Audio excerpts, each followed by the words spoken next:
Hi, everyone. Welcome to this week's episode of Claw Combos. We're here with Tanya Zakowich joining us today, and she will be talking about a day in the life, everything she's been up to. She's got a super interesting backstory and kind of career path, working as a mechanical engineer at places like NASA, then going to work at different startups to now launching and running her own several different businesses. So she's grew up in Singapore, came to the United States for college and a few different jobs, and now is back in Singapore. But super, super interesting story, and we really hope you guys enjoy. Hey guys, this is Sheila and Maya Dunn, and you're listening to Claw Combos.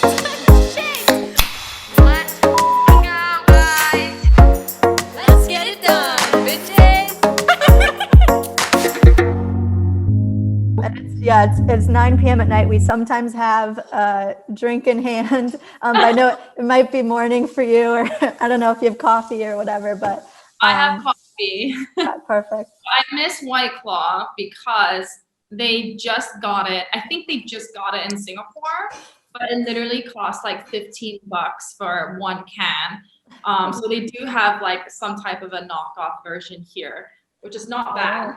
But yeah, I definitely miss them. Maya's in Puerto Rico, and they don't have it at all. So it's That's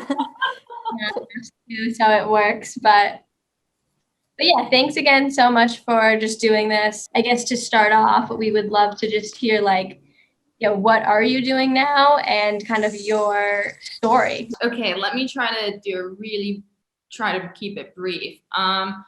Let's see, I was born in Singapore. I'll start there. I lived there my entire life until college, where I went to Colgate University to study physics, and then I transferred to Columbia University to do mechanical engineering. And I've always been fascinated by space. I always had a dream to be an astronaut, which is not happening. I'm not going there, but I did go work at NASA right afterwards, working on their launch pad for their new rockets, because we're not doing the space shuttle program anymore. And then after that, I went on to Boeing, and I was doing more of their commercial airplanes there and kind of redoing the interiors, right? If you want more like economy seats, business class seats, changing all that stuff. And then after that, I really wanted to work at a startup type of thing, but still doing engineering. So I went to go work at Virgin Hyperloop One. And I don't think a lot of people know what that is just yet, but it's kind of like a high-speed train that goes at the same speed of an airplane type of thing, where you have these little pods that you go in and they shoot through a vacuum tube at the speed of an airplane. That's the goal. Wow. So it's still in the works. Very cool. Yeah, but it was pretty cool. I was working on the electromagnetic kind of motor there, and that propels it forward and has the pod levitate. And I was also doing a lot of project management while I was there as well. And to be honest, it was like the best 1.5 years of my work life.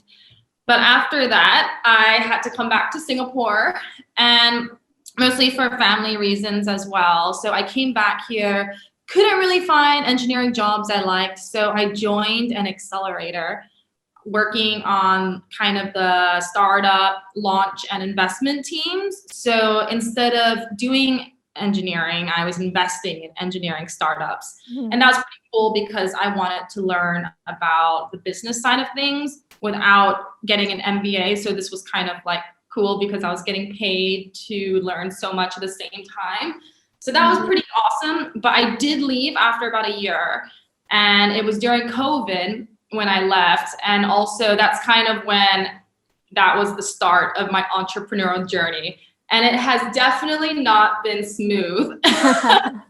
I started out trying, so I used to, when I was in LA, I used to ride motorcycles. I used to be a huge motorcycle rider.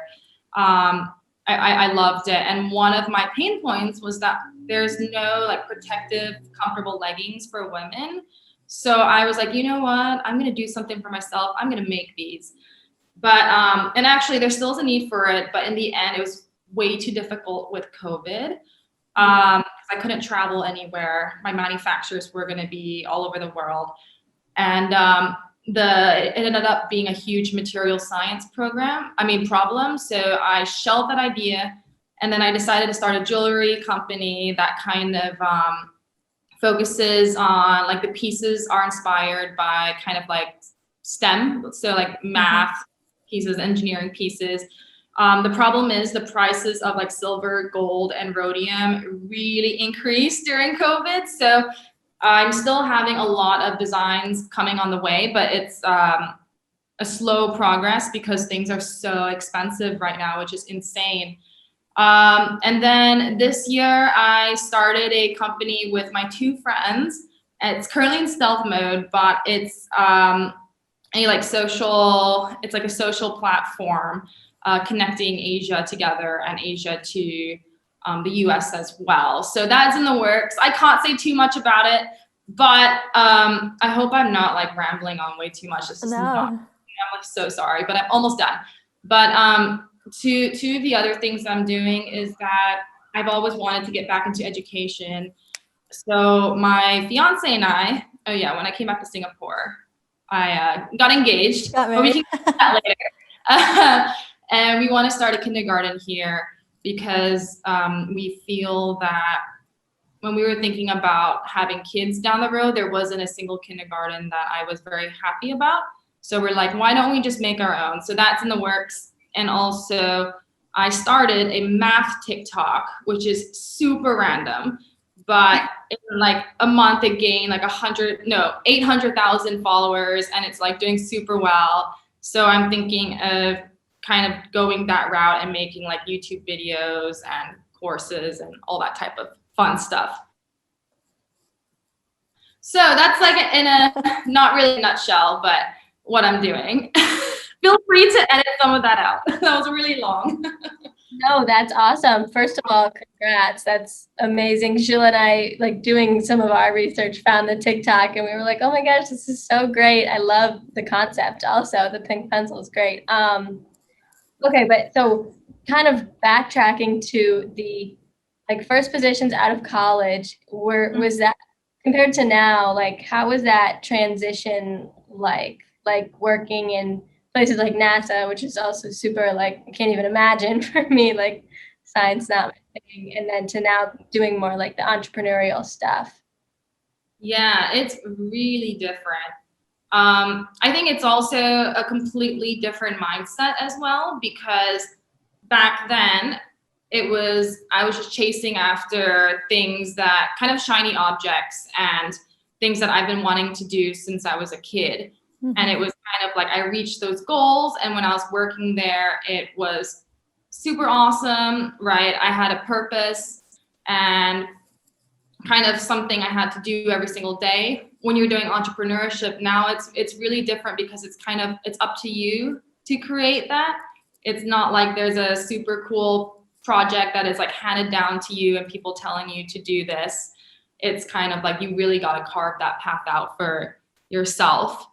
But I would say I'm so glad I've had those type of experiences, because say like NASA was a government job. It was very big. It was quite corporate. And then you have like Boeing, which is also a big corporation. And then I went smaller to Hyperloop, and now it's just completely on my own. So I'm really happy I got kind of the like entire spectrum of what it's like to do work. And it's really different. What's been your favorite role that you've had? Ooh, including what I'm doing now, or? Yeah, now too. Like, I would say what I'm doing now, mostly because my lifestyle is very flexible. I really am one of those people that need to be working on my own schedule. And I found it very difficult to be at a job where I'm at my desk from like 8 to 5, or in Hyperloop's case, it was like morning till night. They give you free lunch and free dinners. So that's and like breakfast and snacks. So that's how kind of places get you. But I would say definitely right now because of the lifestyle. And so what what's like a day in the life like for you now? Like, do you schedule yourself like, because you're working on so many different things, the TikTok, starting a kindergarten, which is incredible, the jewelry business, which I would love to go into a little bit further too. I know there's like, you were using like 3D printing and all this stuff, but what is a typical day like? Oh gosh, yeah. So I make sure to keep myself pretty disciplined, because actually, but it's not, I don't use any super fancy tools. At the start of every week, say on like a Saturday, I mean, that's not a weekday, but I will kind of go to my notes, literally just my iPhone, Apple Notes, and write down what I want to do each day. And then I would just keep adding to that as the days go on. And then that will make me feel like, all right, now I have a good idea what I need to do that week.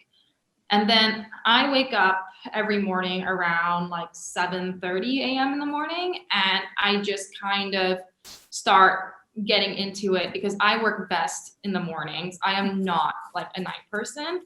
And people do say, I've read, so I forgot who it was, but a lot of studies show that you're the most creative in the late afternoon, like say like 4, 5 p.m., 6 p.m. So usually I want to do all the work that I know I can do or hard things in the morning, and then save any like super creative work for like the late afternoons. So if I need to make like a new TikTok video or try to come up with something, I leave it till then. Because if you try to do that in the morning and you just can't figure it out, your whole day is ruined. Yeah. So I kind of get things going in the morning. I also leave all my meetings to the afternoons because morning time is like my work time. And I mean, I don't work anywhere fancy. I don't have a desk. I work on the floor and like a Japanese table that I got that's like 5 inches off the ground. So yeah, it's a very interesting style of working. But I also don't work after dinner. I really try to cram everything in during the daytime, so then I'll be able to sleep. So I would say after like 8 p.m., no more working. But I mean, that's easier said than done. Usually I can just kind of like do easy stuff at night if I still didn't get that part done. So do you have like tips to keep yourself disciplined? Ooh, that is managing these different things that you're doing is super impressive. Do you have any tricks? Yeah. Wait, actually, 1 second. I think I'm hearing a lawnmower next to me. So let me just move into this next room really fast. But for tips and tricks, I would say, actually, there's a lot of people that use kind of like a timer on their phone, like a stopwatch. So they'll like do something for 20 minutes and then the alarm will go off and they know they have to move on to the next thing. I don't do that.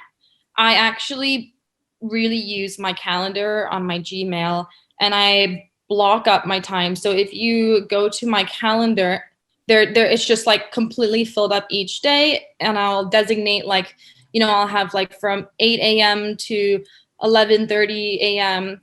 completely blocked out for just like work time, right? And I'm pretty disciplined that when I start getting messages from a lot of people who want to chat or ask me for this and that, I try not to answer them. But I also allow myself every hour to kind of take like a 5-minute break. So that's kind of like if I need to just go walk around for a little bit or something, and that really helps. You need to reset. You can't just like keep on working. Yeah, that sounds just like Maya. I really need to build my schedule a little bit better, but Maya lives by Google Calendar. Everyone gets, because I'll schedule invites like clean the house, eat lunch, like even the big thing. Can't live off of a calendar, but yeah, I love Google Calendar. I know, I love it. Best. What do you think prepared you for like the entrepreneurial stuff? Do you think it was that participating in the tech startups or college or something else? Do you think you could pinpoint like one thing that kind of helped you move into this? It's difficult to say because actually, so I was working at a startup at Hyperloop, and then I was in the accelerator in Singapore. I was like investing in startups. I was giving them advice all the time, but I've never like jumped ship and actually try to start something. And I was always like, yeah, I'll just start something. It's going to work. It's going to fly. Cool. But I didn't realize it's actually kind of a mental battle and a mind game. And it's so different than working in a job because you're going to feel like you don't, like your purpose is not clearly defined. You are kind of confused the direction where it's going every day. And I mean, this happens to a lot of even like successful people till this day. They wake up in the middle of the night asking themselves, like, what the heck am I doing? So it's and also you have to accept failure, right? It's going to happen so many times, and the most important thing is what are you going to do with that, and what are you going to learn? So I would say, what prepared me for that? Nothing except for doing it. Yeah. But I think, like, you really need to have a good support system as well, and kind of reach out to people if you need help. And I think that, being a very open person when I was going through college and always asking for help really, really did help, prepare me for this type of a role. Mm-hmm. Yeah. I'm not sure if that was that meaty of an answer. Well, no, I think most people listening to this can relate to that because at least I'll speak for myself. It's like, all right, you don't have anyone, you always are answering to someone, whether it's clients or customers or investors, but you don't really have that person. Like it's all up to you. So that vision or your purpose is so important. And it certainly is kind of like a more, you can put in the hours, but it's more of like a mental toughness game, at least from in my experience. So my question is more like a little more philosophical. It's like, what is because you mentioned education and, you have this large community on TikTok that, is engaged with all of your content. What is your bigger purpose, would you say, whether it's with how do you pronounce your jewelry company, by the way? Hexagon or? Oh yeah, it's Hexagon. Hexagon. Okay. Yeah. Yeah. So the question, like, yeah, what would you say is your bigger purpose with all of these business ventures? Yeah, actually, it's funny, right? Because it's something that I didn't think about that much in the past, but they all really do converge to one thing. And it's that I really would love to see more girls and women doing STEM. I mean, you hear this around everywhere, but it's something that I am quite passionate about, mainly because when I was an engineer, I really was like the only girl a lot of times, and I never had that support. Say at Hyperloop, like there was a point because some girls were like pregnant and on the office, it was like 3 girls for like 80 engineers. I mean, it was great because we literally had our own bathroom stall and all the guys were super nice, but like at the end of the day, it would be really nice to have more of that community and support. So with all the things I'm doing right now, say like with the kindergarten, I want to have a huge focus on kind of marrying sciences and the arts together, and with my TikTok, it's called Pink Pencil Math, or like Pink Pencil. And I removed my name from it. I'm trying to build a brand, but it really is trying to make like math fun and accessible to everybody, but also encouraging young girls that, you can do this, because so many people think they're bad at math, but that's not true. So it's really trying to help people unlock that potential, and I get a lot of joy doing this sort of thing. So. We actually one of our last guests was the author of a book called The Only Women in the Room. So she was talking real estate, but kind of, definitely like a huge topic that we also feel really passionate about is like getting more women in business and in investment positions. So I think that's awesome. On a reverse to that would be like, do you think that being the only woman in the room in those situations in STEM ever was an advantage to you? It's kind of a Actually, yes. It's funny that you bring that up because since women are such a minority, like actually the stats are 13% of engineers are women, which is like incredibly low. That's across like all sorts of engineering, but still, right? I would say that I'm pretty sure it was a lot easier for me when it came to getting jobs, or like at least that first interview through the door, right? Because if you get 1,000 applicants who are male, and then you get only like 50 that are female, and you're trying to really boost up the number of females in your company, it does help you stand out. So if you are female in STEM, like there are a lot of advantages. And also, since right now they're really trying to grow the community for women in STEM, there's a lot of cool events you can go to, kind of like communities you can join, or like help support groups where people really help each other. So I think it's a great field to go into right now. So I would say that is definitely an advantage. Yeah, I always I was at a co-working space when, actually during college. Our office was at a co-working space, and the women's bathroom was just like decked out. It had all these like amenities and really nice. And then like I was literally, I think probably one of the only girls in the co-working space, but it was, there's a perk. Yeah, it smells like flowers. It's all super nice. Yeah. And then, my major at Colgate was computer science, and then Myo was bio. And then just being involved in the entrepreneurial programs, definitely just, it becomes like, you start to not notice it, but having this podcast, it is nice to like hear from other women in STEM or business, or, their perspective, and really make it a focus of conversation, because it is something worth, discussing and trying to change. Something we also talked about was kind of the pandemic, and how that unfortunately really decelerated some of that progress that we've seen, or, reversed some of that progress we've seen. So really awesome to hear that the work you're doing is changing that and making a difference. Oh, thank you. I guess it's just the beginning, so we'll see where things go. I'm curious, some of these, so I was scrolling through the TikTok, what the prisoner's dilemma, the hat riddle, what in the world is the answer to that? Oh gosh, that one. That is the answer to that. It's prisoner 2. Oh, okay. I was trying for the longest time. I've heard similar, I could just, maybe Google it, but yeah, I thought that was really clever.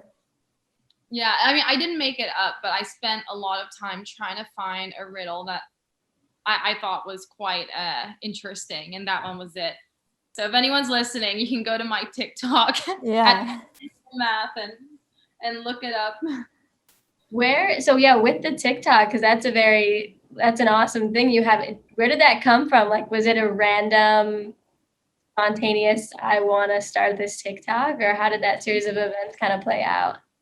Yeah, I mean, I would love to say like, oh yeah, I just went on TikTok and like made math videos, but like, no, it was definitely more planned out. For me, I originally thought about it because for those who have a business, like marketing really, really sucks. Like you have to spend so much money on it. And for me, like, I really hate selling my products. I mean, not selling my products, but I'm just not a salesperson. So I was like, you know what? I should probably try to build some kind of a brand name for myself and put myself out there to really help whatever I'm marketing down the road, because it's going to be an education.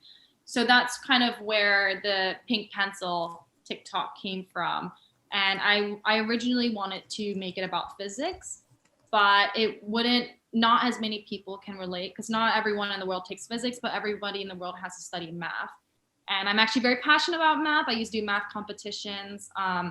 So I decided to do the math TikTok, and it did quite well. So now I just want to kind of explore it a little bit more, because I can only go so far with TikTok. I think I need to use this to kind of prove that, okay, I have some type of a product market fit here, and try to expand it to YouTube and courses and see what there is a need for down the road for like accessible education. Mm-hmm. One thing that I really learned starting this podcast was like content is so much harder than it looks to plan, and like something that I feel like is not appreciated by people when they're scrolling on TikTok. Like you think, oh, that was so easy to make, but it's been definitely a surprise for us, the amount of work and time that goes into content. If it looks effortless, that means that there was actually a lot of time spent on it. Like I would say, like for a TikTok video, it could just be like 45 seconds for me, but that takes me a day to make in terms of like researching, like trying to figure out like a cool script and, you know, filming. It's kind of embarrassing how long it takes, and YouTube it takes like a month, right? So like weeks. So I'm sure for your podcast it takes a while as well to edit and everything. Yeah, our first time recording, we like took like, I don't even know, 4 hours of takes to get like a 3-minute trailer. It was have you able to use the TikTok at all for your jewelry business, or have you not tried to mix the two because it's, I guess, different topics? Well, kind of some overlap. It's interesting, right? Because my jewelry business, I haven't exactly launched the engineering and the math inspired jewelry because of the halt in all the metals from COVID. So that is just kind of a slow moving thing while I wait as well. But I haven't yet. Actually, a lot of different brands have approached me to do like sponsorships, but I have to remember like the end goal right now is to build this brand that people trust. And I don't want to dilute it so soon with like trying to promote so many products. So that's why I haven't put my jewelry company on there just yet. But when I start selling like math jewelry one day, then yeah, I'll put it on there. Yeah. It's awesome. TikTok has been such a unique platform. We tried to build up our TikTok and haven't done yet. So I can help you. Yeah. Seriously. So switching gears just a little bit, you were in Singapore until college, and then did you do a study abroad during or between Colgate and Columbia? I did. I actually went to Wales for 6 months. I went to Wales for 1 semester, and that was in between my transferring. And I mean, it wasn't my top choice. It wasn't like, guys, I was born to go to Wales for 6 months. It was the only program I could do. So I was like, you know what? It's a little bit different. I never would have thought about it. Like, sure, let's do it. And I mean, I learned Welsh. We had to study it for the whole time there. Don't ask me to say anything. I really forgot everything. And we literally went around Wales, like everywhere in Wales. So I feel like I really know Wales right now, which is a very random skill to have. And its focus was kind of on like sustainable energy and like kind of like science focused. So it was quite relevant in the end. I did enjoy my time there. Would you recommend to like students in, I guess, high school or college to definitely plan on traveling while they're still young and like don't have as much responsibility? Yeah, I would say definitely. I mean, I know it's COVID right now. It's not super ideal, but when the world opens up again, I think people should definitely like travel a bit more, study abroad, because I'm realizing, especially now that I'm back in Singapore, I mean, I do plan to split my time between here and LA and a little bit of New York. That's the goal. But I wish I didn't take myself that seriously when I was in college. I mean, obviously, like do well, work well, but also enjoy your time, because there was this random quote that really stuck with me, and it's how you live your day is how you live your life. right? If you're just living your day only studying or only working, like that is literally how you're just going to end up living your life. So I would definitely recommend traveling a little bit and just, doing something new each day. Just one little thing. Yeah. Yeah, that's awesome.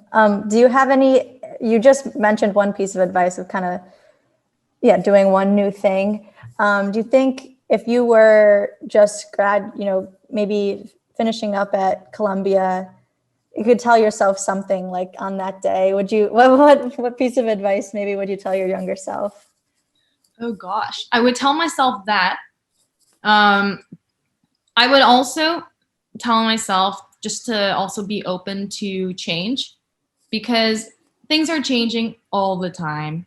I mean, like when I graduated, I thought I was going to be an engineer for the rest of my life. And that only lasted 2 more years after that. So, life really is unexpected, and you just really got to enjoy the ride while you're at it. One of my favorite quotes is actually by Albert Einstein, and it's, okay, I might get this a little bit wrong, but it's something like the ship is,